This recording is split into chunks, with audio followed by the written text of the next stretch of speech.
This is your housewarming? I thought you'd at least be renting something better by now. The words came out with a laugh, mocking, condescending, loud enough for everyone to hear. Small housewarming party, old house in the suburbs.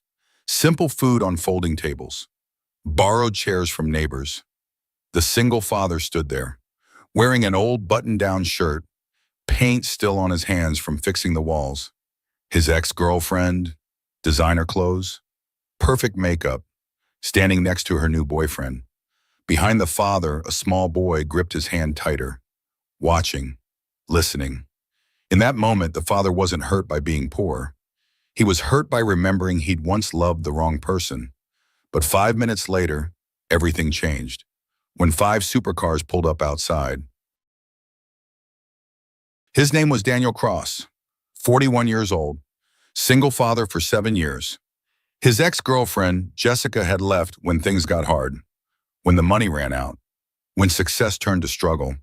She'd looked at him one day and said the words that still haunted him. "I didn't sign up for this. I thought you were going somewhere."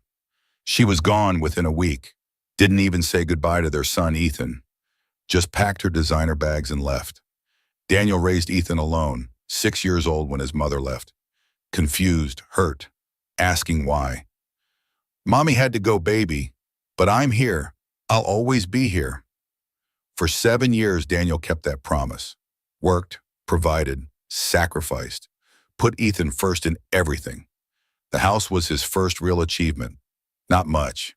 3 bedrooms, old neighborhood, needed work. But it was theirs. His name on the deed, Ethan's future secured. Daniel had saved for 3 years. Every dollar counted, every expense calculated. Finally had enough for a down payment. He'd spent 2 months fixing it up himself, painting walls, fixing cabinets, repairing the porch, paint still under his fingernails, muscles aching, but proud. The housewarming was Ethan's idea. "Dad, we should have a party, show people our new home." Daniel hesitated. "I don't know, buddy. It's not fancy. People might not understand." "I don't care if it's fancy. It's ours." So Daniel planned a small gathering. Nothing elaborate. Neighbors, a few old friends, co-workers, people who'd supported him. He made simple food. Sandwiches, chips, homemade cake, borrowed folding chairs from Mrs. Rodriguez next door. He didn't expect Jessica, didn't invite her, didn't want her there. But she came anyway, showed up with her new boyfriend, Chad, some finance guy, expensive watch, designer suit even on a Saturday. Daniel saw them walk in, felt his stomach drop. "Jessica, what are you doing here?" "I heard you bought a house, wanted to see it." She looked around, didn't hide her disappointment. "This is it?" "It's what I could afford." Clearly, she walked through, touching things, judging, making faces. Chad followed, smirking. Cozy place, man. Real starter home vibes. Daniel ignored him, focused on the other guests, on Ethan showing his friends his new room. But Jessica wasn't done. She never was. Always needed to make her point. Always needed the last word. She found Daniel in the kitchen. "Can we talk?" "Not really a good time. I just want to say, I'm glad you're doing okay. This house, it's nice for what it is." "Thanks, Jessica. I mean, it could use some work, but it's a start. Maybe in a few years you can upgrade, get something in a better area." Daniel gritted his teeth. "This area is fine." "Is it though, for Ethan? I mean, the schools here aren't great." "Ethan's school is excellent." "If you say so." She paused. "You know, Chad and I just closed on a place downtown. Penthouse, 3,000 square feet. You should see the view." "I'm sure it's nice." "It is, but that's the difference, right? Between settling and succeeding." Daniel felt the knife twist. "I need to check on the guests." He walked away, found Ethan. The boy was quiet, had heard everything. "Dad, is our house bad?" "No, buddy, our house is perfect." Then why did she say that? Because some people measure success wrong. They think it's about serious, about cost, about impressing others. What's it really about? It's about home, about family, About having something that's yours. Ethan nodded, still processing, still hurt by his mother's words. Daniel pulled him close. You know what makes this house special? What? You're in it. That's all that matters. They went back to the party. Jessica was holding court, telling people about her penthouse, about Chad's promotion, about their upcoming trip to Europe. Daniel's friends looked uncomfortable, embarrassed for him, unsure what to say. He was about to ask her to leave, to end this humiliation. Then he heard it, the sound that changed everything. Engines, loud, powerful, getting closer. Jessica was in the middle of a story, something about her new kitchen, Italian marble, custom cabinets. Daniel wasn't listening. He was watching Ethan, seeing his son's face, the shame, the confusion. You always dreamed too small, Danny. Jessica's voice cut through. Even when we were together, I kept telling you to aim higher, think bigger. Chad laughed. Guess some people are comfortable with mediocre. A few guests shifted uncomfortably. Daniel's coworker Mike spoke up. Hey, that's not cool. Jessica waved him off. I'm just being honest. Daniel knows I care about him. I want him to succeed. By insulting his home, Mike pressed. I'm not insulting. I'm observing. There's a difference. Housewarming. She turned to Daniel. Don't you want more? For Ethan? Don't you want him to have opportunities? He has everything he needs. Does he? Look around, Danny. This neighborhood, this house. Is this really the best you can do? Daniel felt heat rising, anger, embarrassment, but he kept his voice level. I'm doing fine, Jessica. Fine isn't great. Fine is settling. Chad chimed in. She's got a point, man. You've got a kid. You should be pushing harder, making more money, setting an example. Daniel looked at Chad, this man who'd known him for 5 minutes, who knew nothing about his life, his struggles, his sacrifices. I set an example every day by being here, by being present, by showing my son that family matters more than money. Jessica laughed, actually laughed. That's sweet, really. But Ethan's going to grow up. He's going to see what other kids have, what their parents provide, and he's going to ask why you couldn't do the same. She looked at Ethan, directly at him. Sweetie, you understand, right? This is what happens when you don't aim higher, when you settle for good enough instead of pushing for great. Ethan's eyes filled with tears. He grabbed Daniel's hand, squeezed. Daniel felt something break inside. Not sadness, rage, pure protective rage. Jessica, you need to leave. Excuse me. You heard me. Get out of my house. I'm just trying to help. You're trying to humiliate me in front of my son, in front of my friends. It's not happening. Chad stepped forward. Hey man, no need to get hostile. I'm not hostile. I'm done. You don't come into my home, insult everything I've built, and expect me to smile. Jessica's face went hard. I knew you'd react like this. You always were defensive, couldn't handle criticism. This isn't criticism. This is cruelty. There's a difference. Yeah. Someone was recording, phone out, capturing everything. Daniel didn't care. Let them record. Jessica grabbed her purse. Fine, we'll go, but don't call me when you need help, when this little fantasy falls apart. I won't need your help. I never did. She started toward the door, Chad following, making a show of leaving. But then the sound got louder. The engines, right outside. Everyone moved to the windows, looked out. 5 cars, pulling up to the curb. Not regular cars, supercars.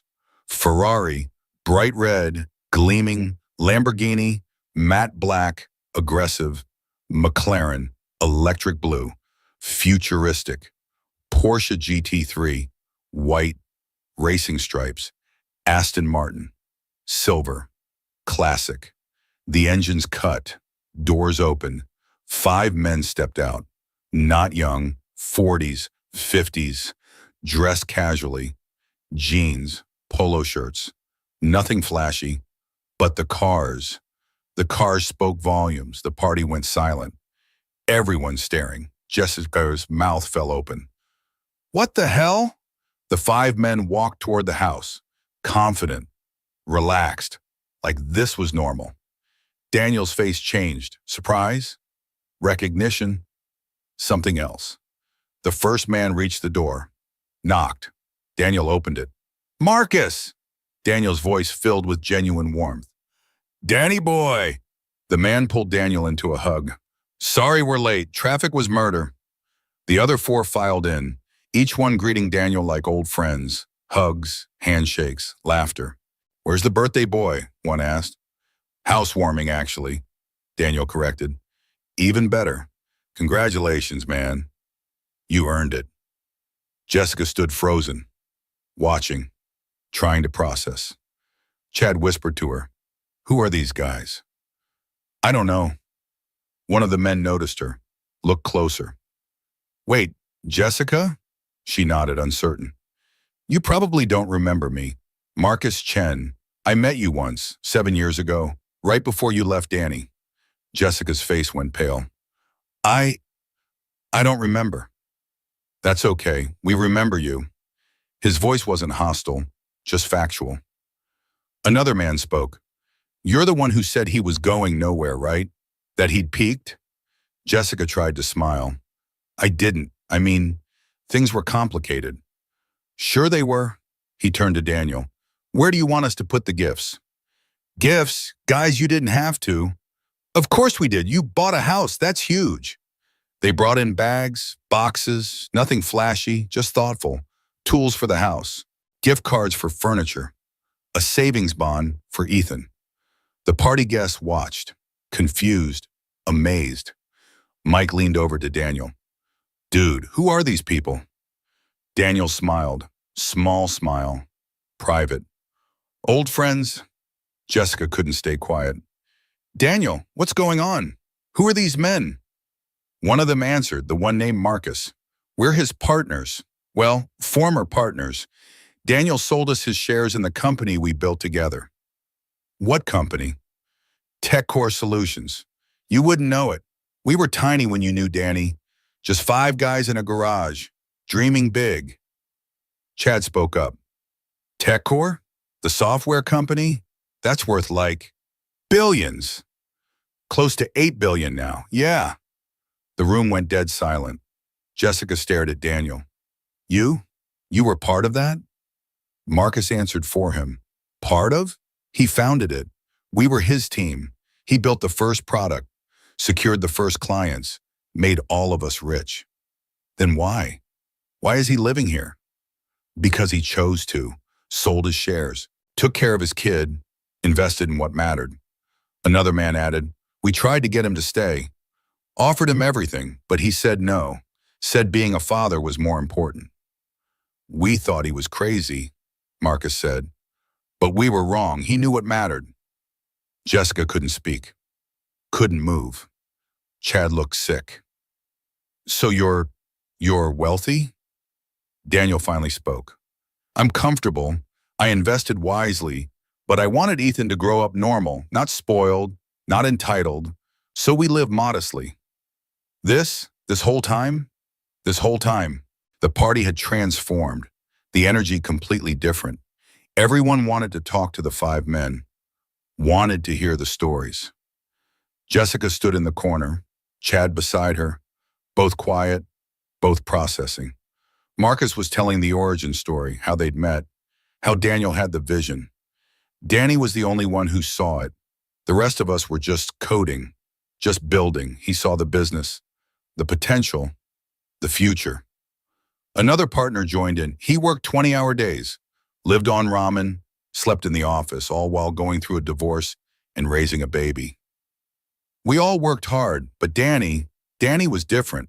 He believed when no one else did.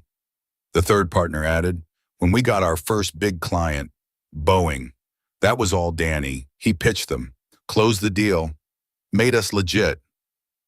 Within 2 years, we were profitable. Within 5, we were acquired. Everyone got paid. Marcus looked at Daniel. Everyone except Danny. He left before the acquisition. Sold his shares back to us at cost. Walked away. A guest asked, why would you do that? Daniel glanced at Ethan. Because my son needed me more than I needed money. His mother had just left. He was struggling. I couldn't build a company and raise him. Had to choose. Most people would have chosen the company. Then most people have their priorities wrong. Marcus raised his beer. To Danny, the only man I know who walked away from billions to change diapers. Everyone laughed. Warm, respectful, understanding. But Jessica was reeling. She pulled Daniel aside. You let me think you were failing, that you'd wasted your potential. I never said that, you assumed it. You didn't correct me. Why would I? You'd already decided I wasn't good enough. Nothing I said would have changed your mind. I was wrong. Yeah, you were. I'm sorry, Danny. I shouldn't have left. Shouldn't have said those things. Daniel looked at her, really looked at her. The woman he'd once loved, who'd abandoned him when he needed her most. Jessica, you weren't wrong to leave. We wanted different things. You wanted success, status, money. I wanted family, stability, purpose, Ribeiro. But you had success. You could have had everything. I did have everything. I had my son. That was enough. What about now? Are you happy? Daniel thought about it. Yeah, I am. This house, this neighborhood, this life. It's exactly what I wanted. But you could afford so much more. I don't need more. I need enough, and I have that. Jessica shook her head. I don't understand you. I know, you never did. Chad approached, trying to recover. Hey man, this is insane, TechCore. I use your software at work. It's industry standard. Thanks. Listen, if you ever want to get back in the part of the game, I've got connections. I could introduce you to some VCs. Help you start something new. Daniel smiled, not mean, just amused. I appreciate it, but I'm good. You sure, with your track record? Your connections? You could build another unicorn. Probably, but I'd rather build Legos with my kid, watch his soccer games, help with homework, do dad stuff. Chad didn't get it. Couldn't comprehend choosing ordinary over extraordinary. Marcus overheard, joined them. Danny's not coming back. We've been trying for 7 years. He's retired, living his best life. Retired at 41? When you sell a company for enough money, you can retire whenever you want. The partners gathered around, told more stories about late nights, impossible problems, solutions that came from nowhere. Danny had this thing, this ability to see patterns, to connect dots no one else saw. He'd walk into a meeting, listen for 10 minutes, then solve a problem we'd been stuck on for months. It was almost unfair, like he was playing chess while everyone else was playing checkers. Ethan listened, proud, understanding his father differently. One of the partners knelt down. You must be Ethan. Yes, sir. Your dad talks about you all the time. You know he turned down $100 million to spend more time with you? Ethan's eyes went wide. $100 million? Yep, we offered him everything. Partnership, equity, control. He said no. Said he'd already made his choice. What choice? You. He chose you over everything else. Ethan looked at his father, new understanding dawning. Daniel ruffled his hair. You're worth more than any company, buddy. The partners stayed for hours, ate the simple food, sat in the borrowed chairs, acted like it was a 5-star restaurant, because to them it wasn't about the house or the food or the setting. It was about Daniel, their friend, their founder, the man who'd made their success possible. Before they left, Marcus pulled Daniel aside. Seriously though, if you ever want back in, if you ever get bored of dad life, we'd take you back in a heartbeat. I know, but I won't get bored. This is what I want. I believe you, but the offer stands. Forever. They hugged. Real friendship, built on shared struggle and mutual respect. The other partners said goodbye to Ethan, gave him their numbers. Call us if you need anything. Tutoring, college advice, job shadowing, anything. They drove away. 5 supercars, engines roaring, neighbors watching from windows. Jessica stood on the sidewalk, watching them go, then turned to Daniel. I made a mistake, leaving you. Yeah, you did. Can we? Is there any chance? No, Jessica. That door closed 7 years ago when you walked out on our son. I was young, stupid, scared. And I was broke, struggling, desperate. But I stayed. I chose Ethan. You chose yourself. People change, Danny. Maybe, but some choices can't be undone. He walked back inside, left her standing there, with Chad, with her regret, with the reality of what she'd thrown away. Inside, Ethan was helping clean up. Dad, those men, they were really your partners? They were. Good men. Still are. And you really left all that money? For me? Not for you, buddy. With you. I didn't leave anything. I chose everything. What's the difference? Leaving means sacrifice. Choosing means purpose. I wasn't giving something up. I was gaining something better. Ethan hugged him. I'm glad you chose me. Best decision I ever made. They cleaned up together, father and son, in their modest house with their borrowed chairs, with their simple life.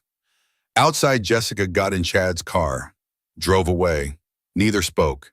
She'd come to gloat, to show Daniel what he'd missed, to prove she'd made the right choice. Instead, she'd discovered the truth. She hadn't left a failure. She'd left a success who valued the right things. And that hurt worse than anything. After everyone left, Daniel tucked Ethan into bed. Big day, huh? Yeah, Dad, can I ask you something?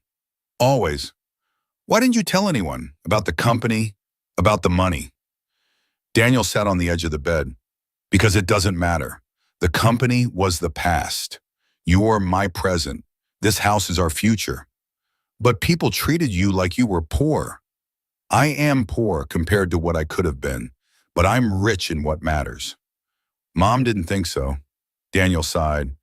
Your mom wanted different things. Security, status, recognition, all valid wants, just not mine. Do you hate her? No, buddy, I don't hate her. I'm sad for her. She missed out on you, on us, on this. She seemed sad tonight when those men came. She realized what she gave up.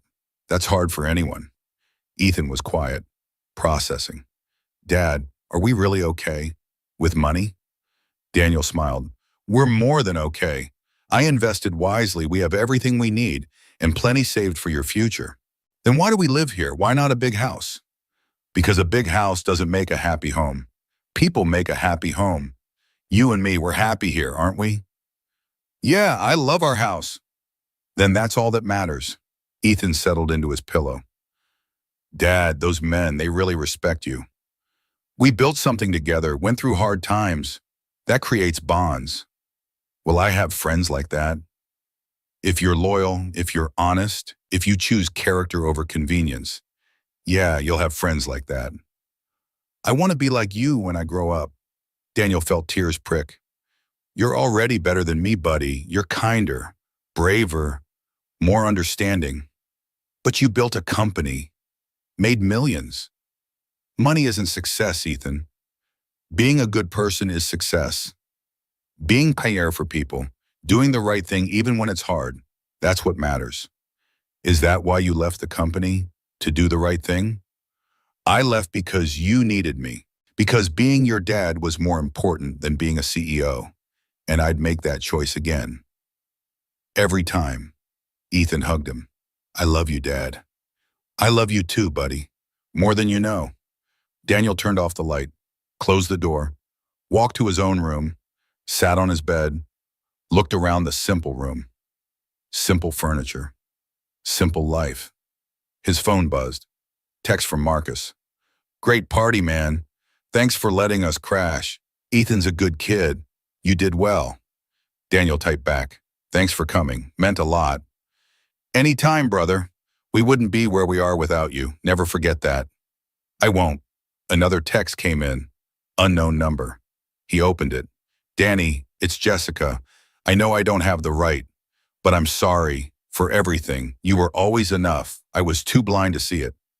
Daniel stared at the message, thought about responding, decided against it. Some apologies come too late. Some damage can't be undone. He deleted the message, put his phone away. Tomorrow would be normal. Work, school pickup, homework, dinner, bedtime, the rhythm of ordinary life, the life he'd chosen, the life he loved. Jessica could keep her penthouse, her status, her regret. He had something better. Something money couldn't buy, something she'd thrown away.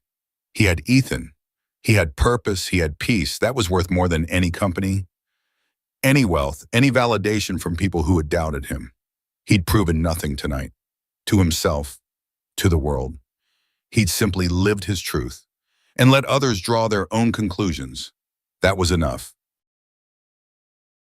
Sunday morning, the day after the party, quiet, peaceful. Daniel made pancakes. Ethan helped. They worked in comfortable silence. Dad, are those men coming back? Probably they like to visit, check in. They're really nice for rich people. Daniel laughed. Money doesn't make people mean, buddy. Fear does. Insecurity does. They're not afraid, so they're kind. Was Mom afraid? Deep question. Early morning. Yeah, I think she was. Afraid of not having enough, not being enough. That fear made her mean sometimes. Are you ever afraid? All the time. I'm afraid of messing you up, of not being a good enough dad, of failing you. You're not failing me. Thanks, buddy. That means everything. They ate breakfast, watched cartoons, normal Sunday. Around noon, the doorbell rang. Daniel opened it, Mrs. Rodriguez from next door. Daniel, I wanted to return your chairs and say thank you. For what? For showing my kids something important yesterday. That success isn't about cars or houses. It's about character, about choices. You saw the cars? She laughed. Everyone saw the cars. The whole neighborhood watched. You're famous now. I don't want to be famous. Too late.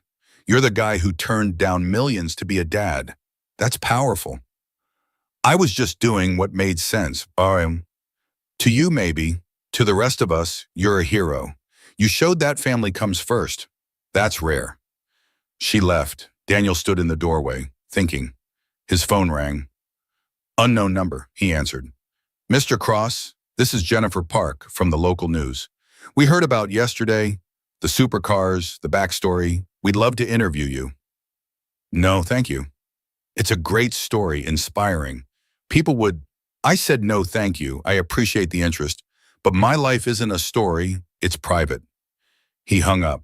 More calls came, more reporters. He ignored them all. That afternoon, he and Ethan went to the park, played basketball, got ice cream, regular stuff. No one recognized him. No one cared about the cars. Just a dad and his kid. How it should be. Walking home, Ethan asked, Dad, do you ever wish you kept the company? Stayed rich? I am rich, buddy. I have you. I have this life. I have enough. Enough is good. Enough is everything. More than enough is just more. Not better. I think I understand. They walked in silence, hand in hand. Daniel thought about Jessica, about last night, about the look on her face when the truth came out. He felt no satisfaction, no victory, just sadness for what she'd lost. She'd chosen status.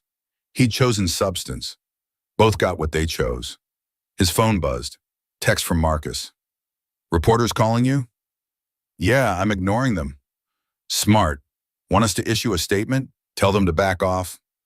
Nah, they'll get bored. Move on to the next story. You're probably right. Hey, Ethan's birthday is next month, right? Yeah. We're coming, all 5 of us, with gifts. Don't argue. Daniel smiled. Wouldn't dream of it. He put his phone away, looked at Ethan, at their house, at their neighborhood. This was his empire, not buildings or stock prices, but home, family, love. The rest was just noise, and he'd never been happier. Here's what I learned from Daniel and Jessica. Success isn't measured by what you own. It's measured by what you're willing to give up for what matters. Daniel walked away from billions. Most people would call that crazy, foolish, a waste of potential. But he didn't walk away from success. He walked toward it, toward being present, toward being a father, toward living with purpose. Jessica chased status, money, recognition. She got all of it, and none of it filled the hole she created when she left. The people who mock you today won't be there when you succeed, and their opinions don't matter anyway. What matters is knowing your own values, living by them, and being brave enough to choose meaning over money. Every single time. If this story touched you, subscribe to Single Dad Stories. Because real success isn't loud. It doesn't need supercars to prove itself. It lives quietly in the moments that matter. Subscribe if you believe being a good father matters more than being a rich one. If you believe some choices are worth everything. If you believe dignity needs no explanation. Hit that button.